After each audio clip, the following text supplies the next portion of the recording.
Hegel has been accused of conservatism or worse. The most common basis for this charge is Hegel's claim that what is rational is actual, and what is actual is rational. This claim has been taken as a blanket endorsement of the status quo, but in the paragraph headed by this statement, Hegel distinguished between phenomena that embody a rational structure and those that do not. The mere fact that a state exists, in Hegel's view, does not entail that it is either rational or, in Hegel's technical sense, actual.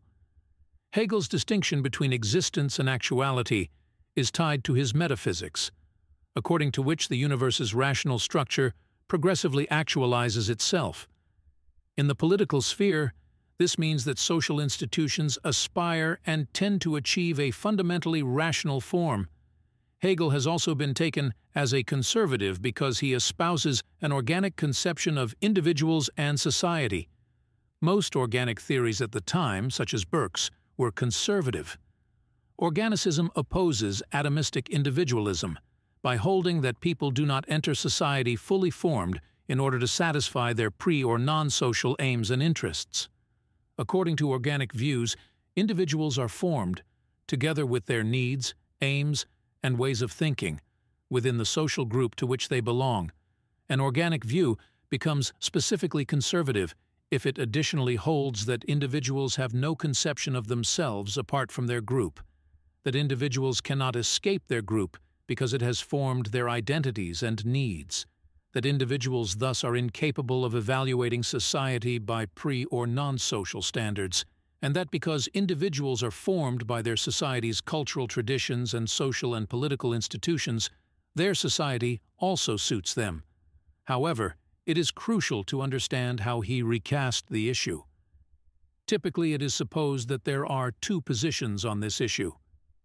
Either individuals are more fundamental than or are in principle independent of society, or vice versa. Society is more basic than or prior to human individuals. Hegel realized that these two options form a false dichotomy. Briefly, Hegel held that individuals are fundamentally social practitioners. Everything one does, says, or thinks is formed in the context of social practices that provide material and conceptual resources, objects of desire, skills, procedures, and the like. No one acts on the general, merely biological needs for food, safety, companionship, or sex, and no one seeks food, safety, companionship, or sex in general. Rather, one acts on much more specific needs for much more specific kinds of objects that fulfill those needs, and one acts to achieve one's aims in quite specific ways. One's society conditions one's ends because it provides specific objects that meet those ends, and it specifies procedures for obtaining them. First, what individuals do depends on their own response to their social context. In addition, Hegel argued that there are no individuals, no social practitioners, without social practices, and vice versa. There are no social practices without social practitioners, without individuals who learn, participate in, perpetuate, and who modify those social practices as needed to meet their changing needs, aims, and circumstances. The issue of the ontological priority of individuals or society is bogus. Hegel's views have been widely misunderstood and castigated by critics who were beholden to a false dichotomy.